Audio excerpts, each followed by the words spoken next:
Voilà, bonjour à toutes et à tous et merci de nous avoir rejoints pour ce webinaire sur l'adaptation au changement climatique dans l'ouest de la France. Donc, vous êtes dans le cadre du 6e Forum Grand Ouest Énergie-Climat qui est organisé avec les chambres d'agriculture des Pays de la Loire, de Normandie et de Bretagne. Et nous allons commencer notre dernier atelier de ce forum qui a démarré le 27 novembre avec une journée en présentiel à Rennes. Voilà, donc l'ouest de la France n'est pas épargné par le changement climatique. On a déjà enregistré une augmentation des températures de l'ordre de 1,7 degré depuis les années 60 sur les températures moyennes. On enregistre aussi une augmentation de la variabilité du climat, une augmentation du nombre de jours estivaux.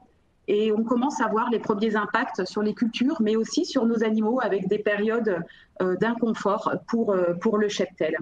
On observe aussi de la précocité sur nos cultures. Les capacités d'adaptation de l'agriculture vont devoir être développées. On est là ici pour apporter quelques éléments dans ce sens-là. Première question, c'est savoir à quelles difficultés nous allons être confrontés avec le suivi d'indicateurs climatiques et agroclimatiques précis pour chaque zone agricole. La deuxième question, c'est quelles sont les adaptations qui se mettent en place spontanément sur le terrain, comment les évaluer, comment échanger sur cette compétence qui est en train de monter sur le terrain. Et ensuite, nous allons aborder aussi les cultures qui sont les premières concernées, qui sont les cultures pérennes, avec un exemple de l'adaptation sur la viticulture. Voilà, donc l'adaptation au changement climatique, ce n'est pas une adaptation une fois pour toutes, c'est une adaptation perpétuelle puisque le climat change de façon permanente et encore pour plusieurs dizaines d'années. Donc moi, je suis Laurence Lignot, je vais animer ce webinaire avec l'aide de Clara Vianney, qui est conseillère énergie à la Chambre aussi, et qui va recevoir vos questions. Elle va recevoir vos questions sur l'adresse mail qui est indiquée dans le bas des diaporamas. Et n'hésitez pas donc à lui envoyer toutes ces questions. Donc nous allons passer la main pour commencer à Guillaume Vambel. Guillaume Vambel est chargé de mission agroanalyste de données pour les chambres d'agriculture de Bretagne et de Pays de la Loire. Et donc il a développé avec nous une base de données de ces fameux indicateurs climatiques. Alors bonjour à toutes et à tous, je vous présente donc un outil qui a été développé par les trois chambres d'agriculture du Grand Ouest qui s'appelle Base de données AgriClim Change. Donc il a été développé par la Bretagne avec Laurence, Clara et moi, les Pays de Loire avec Sarah et Emeline et la Normandie avec Isabelle et Laura.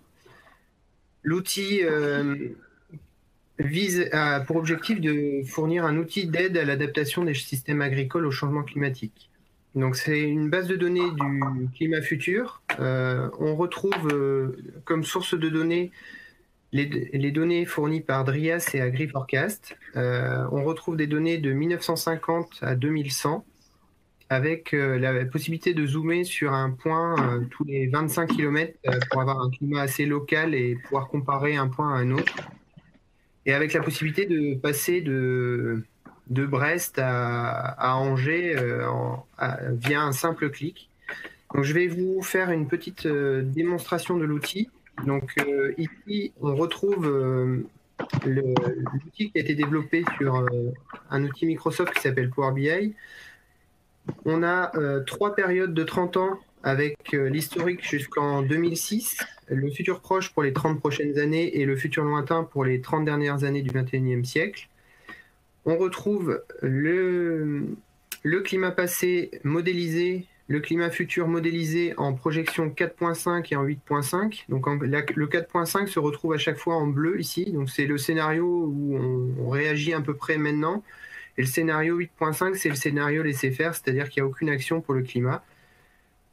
Ici, on retrouve les températures moyennes. Donc, la projection 4.5 se retrouve là, et ici, et le 8.5 en rouge ici se retrouve en boîte à moustache ici.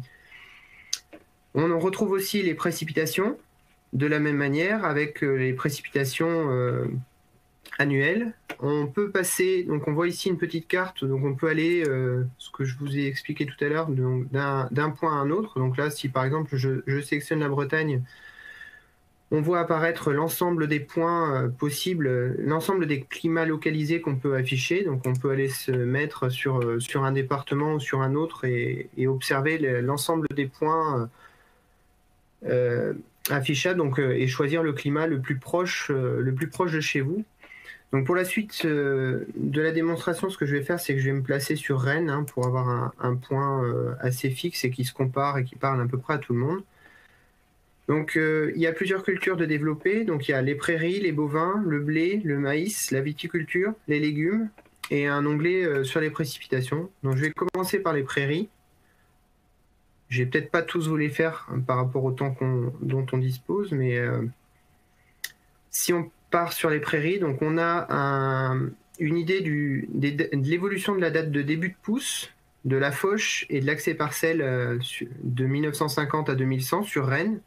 Donc on voit que la tendance sera baissière. Donc là on est sur un scénario 8.5, c'est le scénario laisser faire. Donc on a la possibilité d'afficher le 4.5 ou même pourquoi pas à l'avenir le 2.6.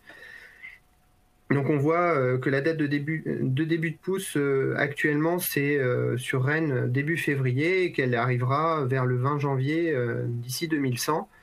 Et de la même manière, on voit l'évolution de la date de fauche qui se retrouve ici vers début mai et qui pourrait se retrouver vers le 10 avril d'ici 80 ans. On retrouve l'évolution de la date de pousse, le délai entre la maturité et la possibilité de fauche qui n'évolue pas beaucoup, le premier jour à plus de 25 degrés, donc qui se retrouve aujourd'hui aux alentours de début juin, début juillet et qui va se retrouver plutôt début mai. Donc un petit graphique qui croise les températures moyennes et les précipitations. Donc on voit, à chaque fois on reprend les couleurs. Donc l'historique c'est à chaque fois le bleu, le futur proche à chaque fois le vert et le futur lointain en rouge. Donc on voit que les précipitations, il n'y a pas forcément beaucoup d'évolution. Ça baisse un peu mais pas forcément beaucoup. Par contre en température moyenne, on voit bien les points orange qui se retrouvent très en haut. Donc le stress thermique qui est observé entre juin et septembre. Donc on voit que le futur proche ne sera pas très écarté, mais que le futur lointain sera complètement décalé. L'année 2003, c'était une belle année dans le futur lointain. Et l'évolution du bilan hydrique estival, donc de avril à septembre, où on voit que le principal déficit hydrique qui va changer, c'est entre mai et mi-septembre.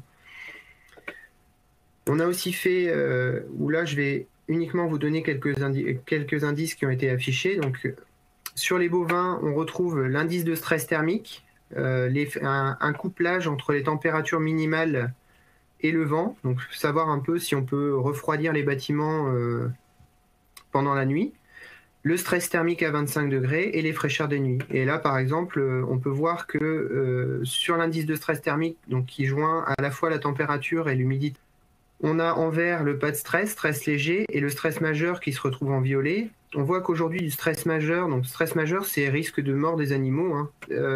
Aujourd'hui, on n'en a pas.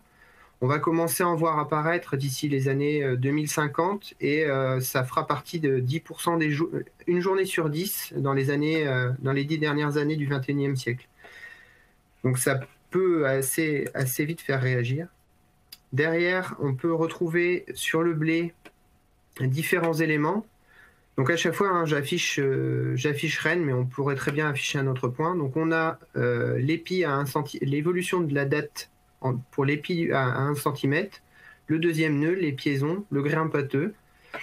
Sur chacune de ces périodes, il y a un risque de gel entre le premier centimètre et le deuxième nœud. Donc on observe le risque de gel à moins 4 degrés sur cette période-là, et le risque d'échaudage entre les piaisons et le grain pâteux. Et ici, on peut comparer l'évolution des dates entre un semis, donc on est sur un demi précoce, un semis qui serait effectué au 15 octobre ou un semis qui serait effectué au 15 novembre. Donc de la même manière, on peut voir ça sur un blé demi-tardif, ou on peut de la même manière comparer sur un semis du 15 octobre, comparer un blé demi-précoce à un blé demi-tardif. Sur le maïs, on va retrouver les dates de floraison et d'ensilage, l'évolution ici, entre un semis par exemple là du 1er avril et un semis du 30 avril. Le pourcentage de jours sans pluie, donc à chaque fois historique, futur proche, futur lointain. Le stress thermique à 30 degrés en juillet, et de la même manière que ce qu'on a vu tout à l'heure, le bilan hydrique entre juin et août. Au niveau viticulture, on a aussi développé des choses. Donc là, pour l'instant, c'est pour les Pays de Loire, mais ça pourrait très vite intéresser la Bretagne si le climat continue d'évoluer de cette manière-là. Donc il y a différents indices qui existent en viticulture, donc, parmi lesquels l'indice de Wickler, l'indice du Glin. Et on voit, en fait, suivant l'indice dans lequel on se retrouve, la région ou le climat dans lequel on se retrouve, on peut choisir une variété, un cépage à semer et à faire pousser. Et on peut tout à fait aller comparer le climat de Bordeaux maintenant avec le climat de Rennes dans 50 ans, et on peut très rapidement voir que Bordeaux risque d'avoir de gros problèmes, mais qu'on pourrait tout à fait faire pousser les cépages qui existent aujourd'hui à Bordeaux. Une page sur les légumes, donc avec les précipitations moyennes, le pourcentage de jours sans pluie, les gels, les stress thermiques à 25 et à 30 degrés. Il y a aussi un onglet précipitations, mais que je ne vais pas vous présenter là. Ici, donc, je vous redonne un petit exemple sur une petite page sur les bovins, donc avec l'indice de stress, l'IHT, les fraîcheurs des nuits et le vent. Et je vais laisser la parole à Clara pour les questions-réponses. Merci Guillaume pour cette présentation. Est-ce qu'il y a des questions du côté du chat, Clara? Oui, alors j'ai une question. De quelle manière les données seront-elles accessibles?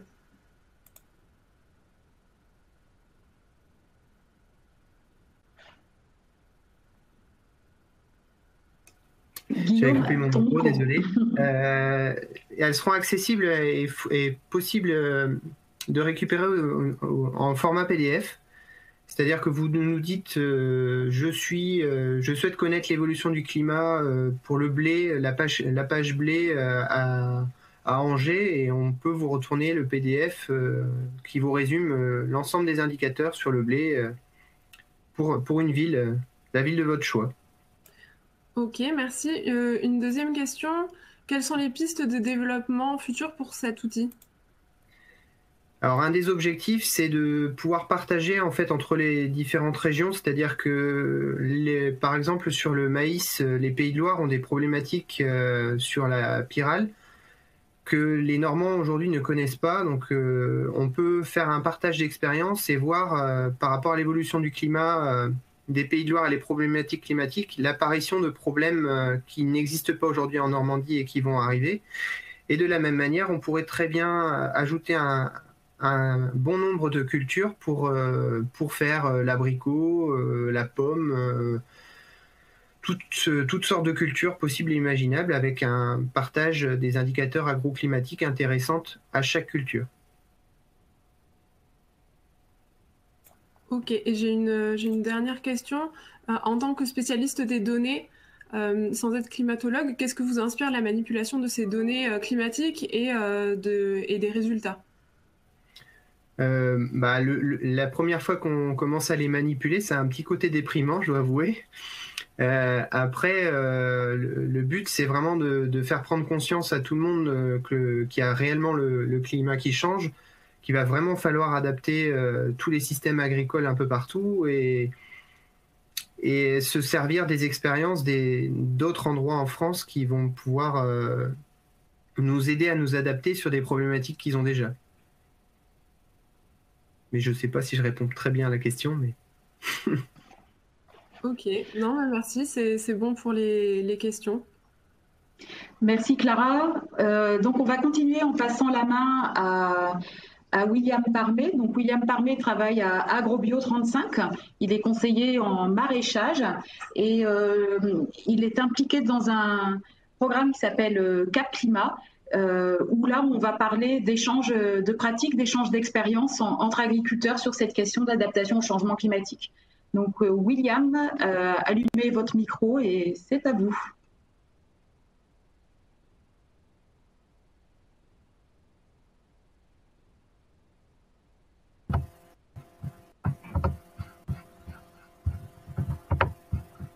Je crois qu'on vous entend, William. À vous de démarrer. Bonjour à tous. Je vais juste partager mon écran, je suis à vous.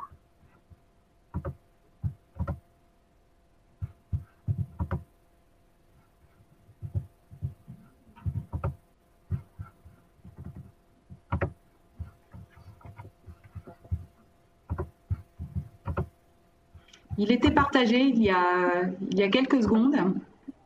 Donc, je pense que c'est possible de refaire la même manip. Est-ce que vous avez mon écran? Non.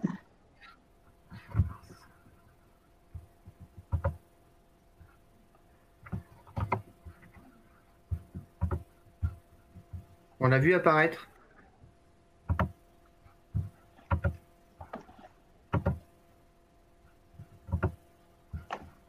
Non, désolé, je vais essayer de le faire apparaître de mon côté, si ça fonctionne. Merci. Alors, je vais quand même en parallèle pouvoir démarrer ma présentation, si vous voulez bien. Donc, je vais me présenter, William Parmé. Donc, je suis conseiller en maraîchage à AgroBio 35, donc le groupement des agriculteurs bio d'Ille-et-Vilaine. Et j'ai choisi de vous présenter en fait le résultat de 2 enquêtes que nous avons menées en 2019 et 2020 autour de l'observation des impacts mesurés actuellement dans les fermes maraîchères d'Ille-et-Vilaine. La première concerne effectivement le cap climat.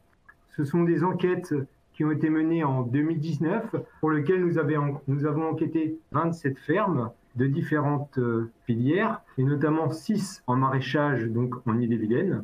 La deuxième enquête a été réalisée en février 2020 autour de la problématique de la gestion de l'eau dans les fermes maraîchères bio d'Ille-et-Vilaine, pour lesquelles nous avons eu 33 réponses très exactement. Donc je vais vous présenter un petit peu les impacts qui ont été mesurés dans ces fermes-là. Et ensuite, je vous présenterai les différents leviers d'action qui ont été mobilisés par les maraîchers actuellement pour lever les freins actuels. Et je finirai par vous présenter un projet appelé Écolègue pour économie d'eau en légumes, sur lequel nous travaillons face au dérèglement climatique. Alors, Cap Climat, donc c'est effectivement une enquête qui a été réalisée sur 27 fermes bio d'Ille-et-Vilaine, donc 6 en maraîchage, et pour lesquelles nous avons essayé de connaître les différents impacts qui ont été, comment dirais-je, retenus par les maraîchers, à savoir la sécheresse est l'un des principaux impacts mesurés, qui a pu conduire à des pertes de plants, des diminutions de rendement. On notera également les fortes chaleurs. Là également, on a mesuré des pertes de plants, des pertes de culture, mais également on a pu notifier une progression plus rapide des bioagresseurs. Nous avons également noté les variations climatiques inter- et intra-annuelles qui engendrent une augmentation de la pression des bioagresseurs, mais également une perte de culture. On a constaté également une augmentation de la pression des ravageurs avec la réduction des rendements. Et puis pour finir, des événements climatiques qu'on peut considérer comme plus extrêmes avec la destruction des cultures, la destruction des abris et une progression, je l'ai dit tout à l'heure, plus rapide des bioagresseurs. Alors la deuxième enquête que nous avons menée autour donc de la gestion de l'eau en maraîchage biologique nous révèle que donc sur 33 retours que nous avons eus, que 8 maraîchers nous auront répondu qu'ils ont été impactés par la sécheresse et 7 nous ont indiqué qu'ils ont été impactés économiquement par ce manque d'eau. Alors, parmi les cultures qui ont été les plus touchées, on pourra noter les cucurbitacées sous abri, les légumes racines, mais également les aliacées d'été.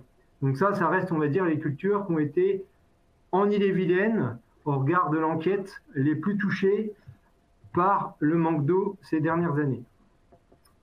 Alors, on a constaté également qu'il y avait peu d'outils d'aide à la décision utilisés par ces maraîchers, que seul un quart de ces fermes récupèrent l'eau de pluie actuellement et qu'il y a un manque d'équipement pour gérer les périodes d'arrosage et limiter les pertes d'eau. Alors, à travers les leviers d'action qui ont été mobilisés par ces maraîchers, Alors, je vous ai parlé des différents impacts tout à l'heure, et notamment la sécheresse. On constate l'introduction de davantage de paillage dans les itinéraires techniques, le développement des haies et de l'agroforesterie. On notera également une diversification des productions avec la réduction des espèces sensibles au profit d'espèces un peu plus résistantes et plus rustiques. On notera également l'installation de systèmes d'irrigation plus localisés, comme les gouttes à gouttes. On constate également des évolutions pour contrecarrer les fortes chaleurs. C'est notamment l'ombrage des cultures à travers le blanchiment des serres, le positionnement de filets d'ombrage sur les abris, plus l'implantation d'arbres pour protéger ces cultures. Face à l'augmentation de la pression des ravageurs, les maraîchers travaillent de plus en plus sur le raisonnement, plus fin de leur fertilisation pour limiter ces problématiques. Et on notera pour finir la mise en œuvre de haies coupe-vent pour faire face aux différents événements climatiques extrêmes. Alors, pour finir, concernant les leviers d'action, je vais peut-être accorder un petit peu plus de temps sur la partie sécheresse. On notera que sur les 33 maraîchers qui ont répondu à notre enquête, 12 ont fait évoluer leurs pratiques. Principalement, alors peu finalement, ont modifié leur variété.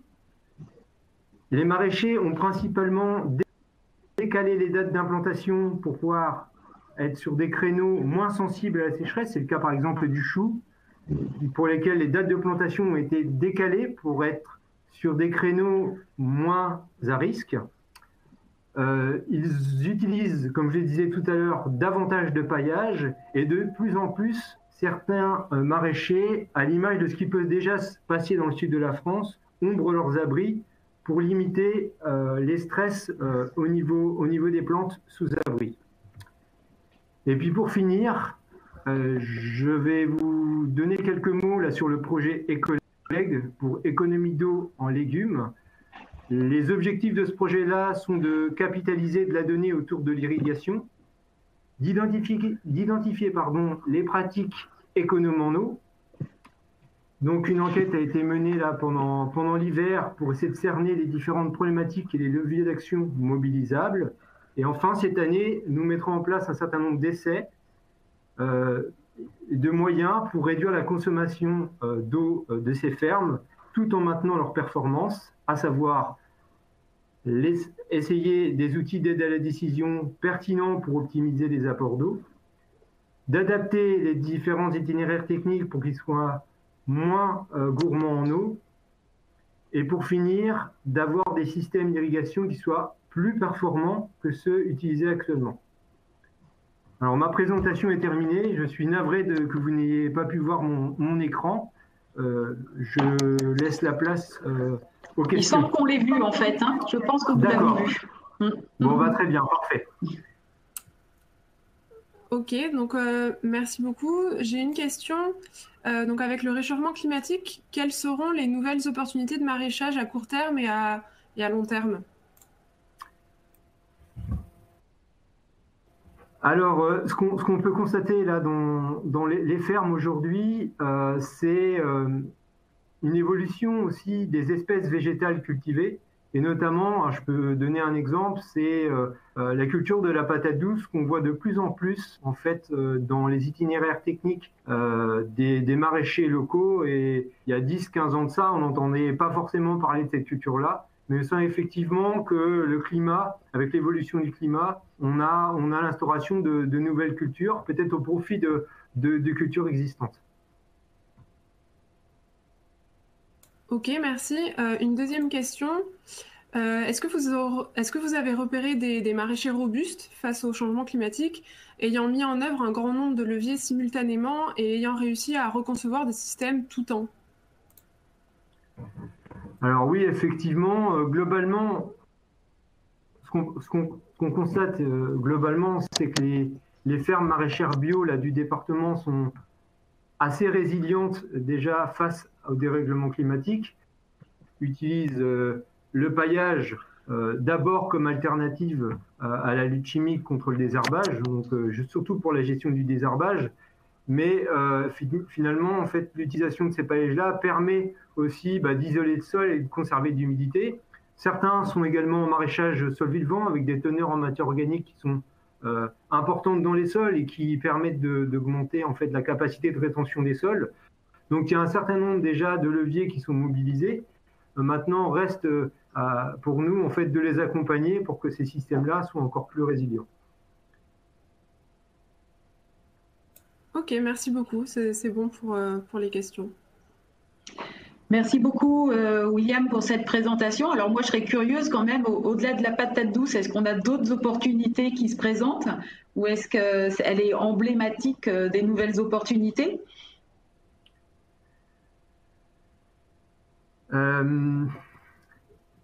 Après, ouais, elle est surtout emblématique des nouvelles opportunités. Après, effectivement, il y a tellement de leviers d'action sur lesquels on peut travailler aujourd'hui. Il est vrai qu'on peut aussi travailler sur les variétés aujourd'hui autour du semi-direct pour lesquels les plantes ont un enracinement beaucoup plus profond avec des pivots racinaires. Donc il y a énormément de leviers d'action qui peuvent être mobilisés. Aujourd'hui, à mon avis, la patate douce, elle reste symboliquement une des cultures qui se retrouve un petit peu dans la palette des légumes des maraîchers. Maintenant, effectivement, on a aussi d'autres... à titre d'exemple, il y a un maraîcher en Ille-et-Vilaine qui aujourd'hui a des agrumes sous abri. Donc c'est un petit peu exceptionnel, mais on peut dire que c'est possible. J'ai pas entendu, il a des agrumes. Des agrumes, d'accord. Oui, tout à fait. Ah oui. Ouais. J'espère qu'il se porte bien avec la gelée de ces derniers jours. Voilà, c'est ça. Oui. Merci beaucoup pour cette présentation. Alors on va continuer, non pas sur le maraîchage, mais on va continuer sur les questions de la viticulture qui déclenchent beaucoup de questions, d'interrogations. Pour ça, en fait, Thomas Chassin, conseiller viticulture et œnologie à la Chambre des Pays de la Loire, va nous faire part de ses travaux sur l'adaptation de la viticulture. Alors peut-être pas seulement dans les Pays de la Loire, peut-être aussi avec une vision un peu Grand Ouest de ce qui pourrait se présenter sur ces cultures-là. Donc Thomas, voilà, tu as le temps de nous présenter tes travaux. Très bien, bonjour à tous. Merci de me donner l'occasion de parler un peu de viticulture. Donc on va parler de quelle viticulture demain dans le nord-ouest de la France. Donc je suis conseiller viticole dans les Pays de la Loire. Voilà, je vous ai fait une petite présentation succincte de ce qui se passe un petit peu actuellement et puis ce qu'on imagine qui va se passer d'ici 2050, voire du fin du siècle. Donc il y a de nombreux, soit nouveaux vignobles ou vignobles en développement dans le nord-ouest. Je vous ai mis quelques illustrations comme en Normandie, les Arpents du Soleil dans le Calvados. On a aussi un domaine vers d'Avron en Yvelines qui s'appelle la Bouche du Roi, en Mayenne le domaine de la Morinière et puis de nombreux vignobles et de nombreux projets aussi en Bretagne, surtout sur le littoral breton. Donc je vais vous parler d'un indicateur que tout à l'heure Guillaume a présenté, donc c'est l'indice Duglin. Cet indice, c'est un indice qu'on utilise beaucoup en viticulture. Il nous permet de hiérarchiser, de classifier en fait les différentes régions viticoles dans le monde. Donc vous avez, c'est tout simplement une somme de température entre avril et septembre. Donc la petite classification en bas à droite ici vous présente qu'on a des valeurs qui fluctuent et qui caractérisent finalement en fait un vignoble soit très frais, tempéré chaud ou chaud.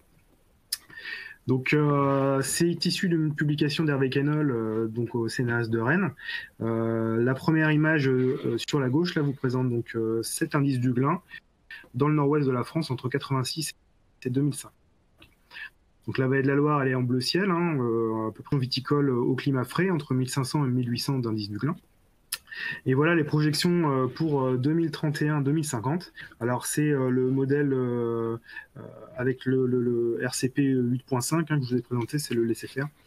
Donc là, toute la vallée de la Loire ici en vert passe dans un vignoble à climat tempéré et on a vraiment toute une zone qui passe par donc le sud-Bretagne, le Maine et puis toute l'Île-de-France qui passe dans une typologie de vignoble, on va dire, qualifiée de frais. pour la fin du siècle, au global, on a presque tout le quart nord anciennement, sur les indices du Glin, avec des profils frais, tempérés, voire tempérés chauds. Et la vallée de la Loire, elle pourrait partir sur un climat, type on va dire, Languedoc-Roussillon. Donc, effectivement, ça va être ce quart nord-ouest risque de pouvoir produire un petit peu de vin. Bon, il n'y a pas que ces paramètres à suivre en ligne de compte, mais en tout cas, ça donne une bonne indication. En face de ces typologies de vignobles et d'indices du Glin, il faut savoir mettre les bons cépages en adéquation avec cet indice. Donc typiquement, pour des indices du Glin entre 1600 et 1700, on part sur des cépages type les Pinot, Pinot Noir, Pinot Blanc, on a les Gamay, le Chardonnay, etc. Voilà une petite liste là de différents cépages qui sont reliés avec l'indice du Glin. Attention, c'est bien ce que je vous dis, hein. Il faut aussi voir la pluviométrie à la fois annuelle, à la fois mensuelle, sur des périodes clés, par secteur, le type de sol, la réserve utile de ce sol, la qualité du drainage via sa texture, etc. Donc en termes de terroir, effectivement, hein, vous sortez une carte géologique de type massif armoricain, tout le secteur muscadet et puis Anjou, lui, est dans ce massif armoricain, c'est au sud du cisaillement armoricain, et donc on retrouve des terroirs et des roches-mères qui sont sensiblement les mêmes entre, par exemple, là je vous ai mis une coupe de moellons, et ce qu'on retrouve aussi donc dans le muscadet actuellement, hein, sur des orthogneiss ou des amphibolites. Donc après, voilà, c'est pas parce qu'on a la même roche-mère que le comportement et le terroir est du même style. Faut bien voir la réserve utile et le type d'altération qu'on a de sol au-dessus de cette roche-mère.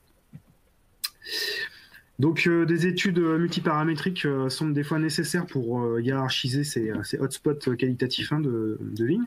Donc c'est ce qui a été fait en Angleterre, au Pays de Galles, par Nesbitt en 2018, où là ils ont vraiment agrégé différents paramètres de type température moyenne, risque de gel en avril et mai, durée d'insolation, précipitation mensuelle, parce qu'il faut bien voir que ces précipitations de type mai-juin ont un gros impact sur le mildiou, qui peut occasionner des gros dégâts et des pertes de rendement ou des pertes qualitatives. De même que aussi cette perte qualitative peut être très forte en fonction de forts régimes de pluie en septembre-octobre pendant les vendanges, en termes de développement de pourriture grise sur les grappes. Donc je vous ai déjà parlé un petit peu d'encépagement là, en adéquation avec ces indices du Glin. Il nous paraît vraiment essentiel là, de pouvoir toujours avoir des cépages dans ces secteurs peut-être un petit peu, on va dire, septentrionaux, peu sensibles à la pourriture grise. Avoir aussi une maturité de ces cépages cohérente avec le climat et la précocité du sol.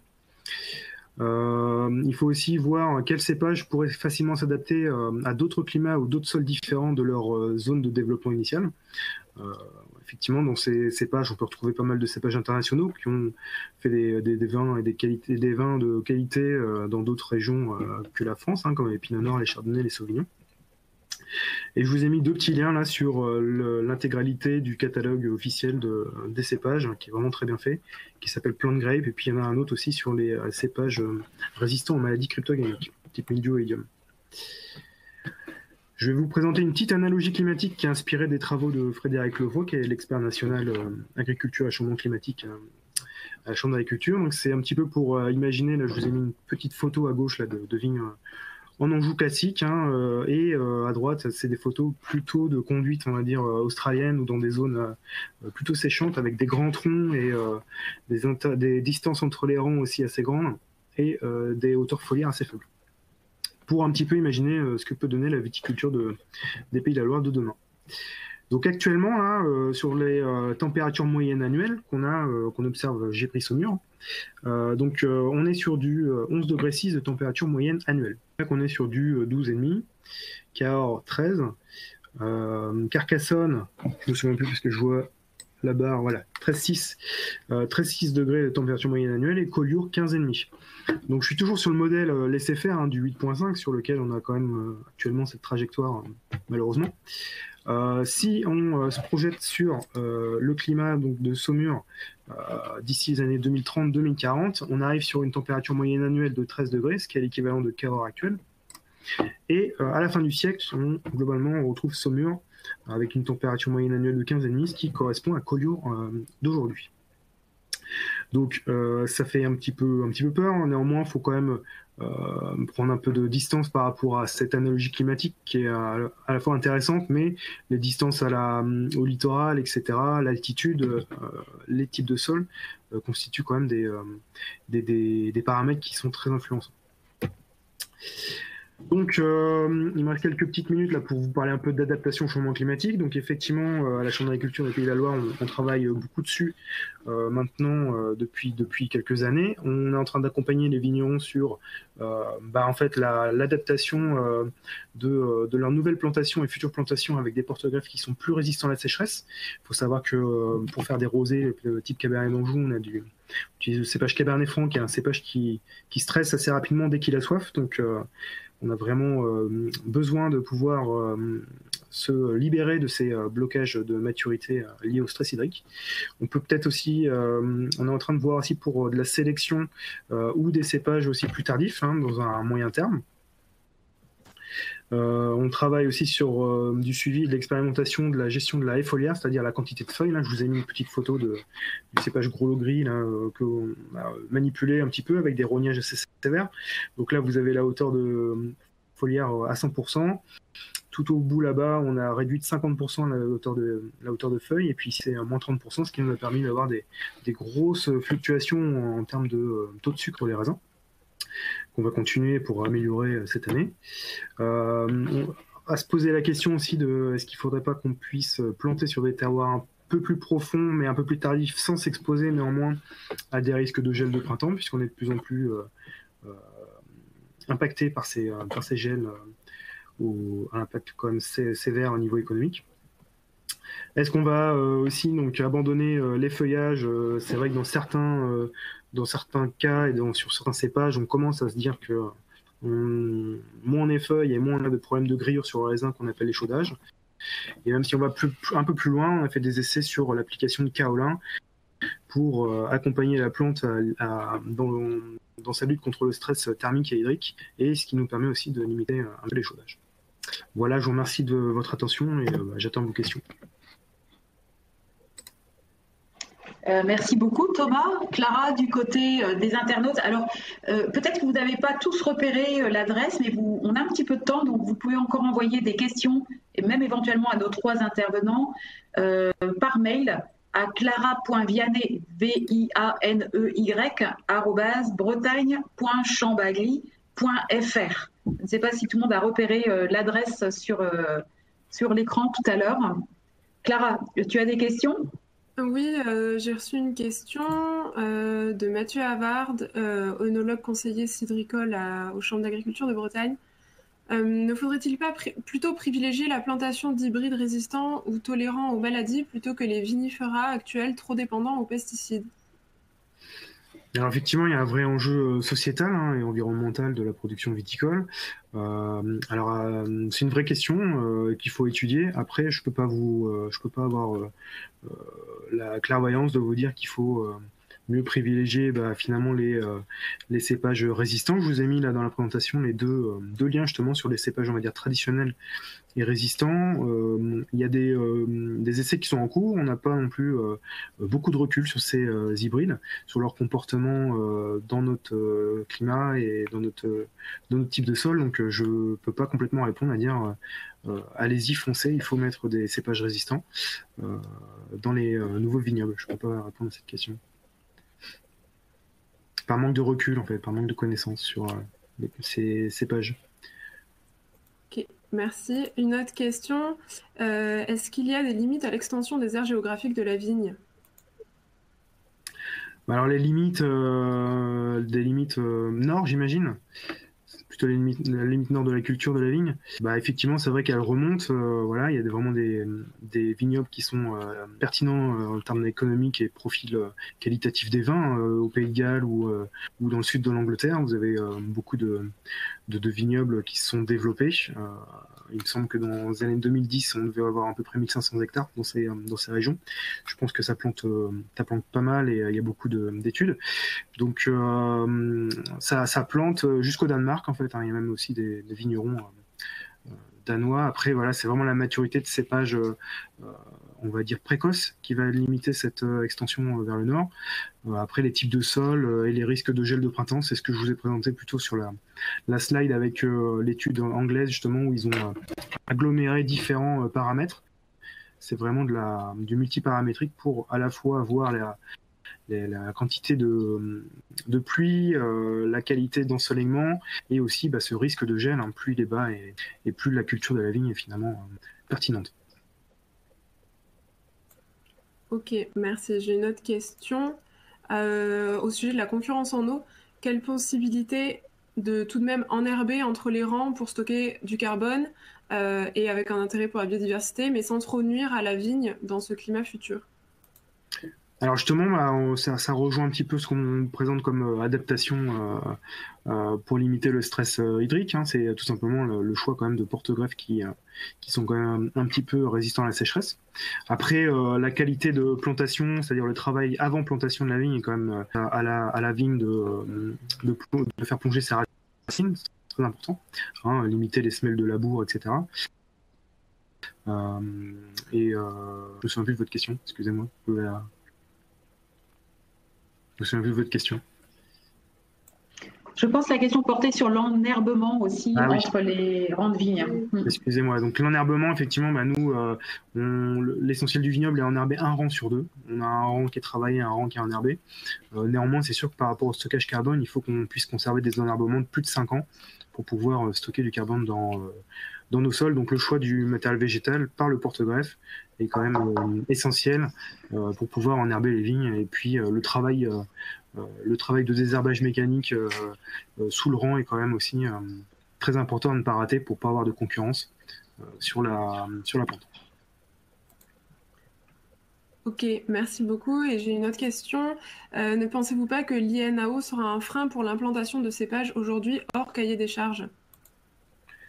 Je pense que l'INAO, j'ai eu un échange là, il n'y a pas très longtemps avec la fédération viticole dont je joue Saumur, et l'INAO, et en fait, je ne veux pas parler pour l'INAO de toute façon, mais on a bien vu qu'il y avait une vraie évolution dans le regard en fait de l'INAO par rapport à des changements qui s'imposent presque à nous finalement par rapport à l'adaptation de la viticulture face au changement climatique, hein, culture pérenne, qui est quand même très fortement impactée par ces changements qui sont très très rapides par rapport à la résilience qu'on peut avoir sur notre production. Ok, je prends peut-être une dernière question, je vois qu'il nous reste juste quelques minutes. C'était une question. Avec la montée vers le nord des conditions favorables à la viticulture, observerons-nous également une montée des capitaux du secteur viticole? Alors effectivement, dans toute région en fait a un petit peu ça rebalaye un petit peu les cartes. On va dire voilà, vous avez il y a des négociants rhodaniens donc de la vallée du Rhône qui cherchent à planter dans les zones plus fraîches, peut-être dans les contreforts du Massif central. On sait voilà qu'il y a aussi des grandes maisons de négoce champenois qui investissent des fois en Belgique ou dans le sud justement de l'Angleterre. Donc c'est vrai qu'il y a nous voilà à l'échelle locale le Clos Rougeard sur Saumur-Champigny a été racheté par le groupe Bouygues. Donc effectivement c'est vrai que ça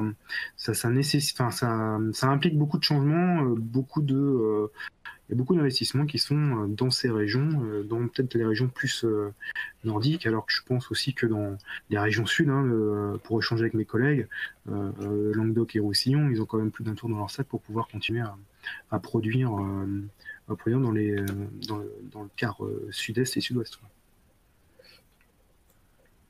Ok, merci beaucoup pour ces réponses. De mon côté, ça va être bon.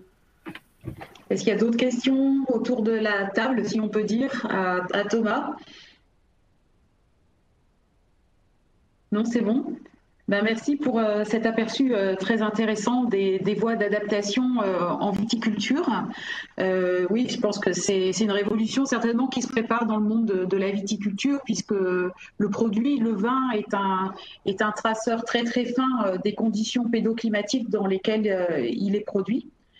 Voilà, merci beaucoup Thomas pour cette présentation. Donc on arrive au terme de ce webinaire. Merci à tous de l'avoir suivi. Vous voyez que nous travaillons déjà à 3 régions sur les questions d'adaptation au changement climatique et ce n'est finalement qu'un début.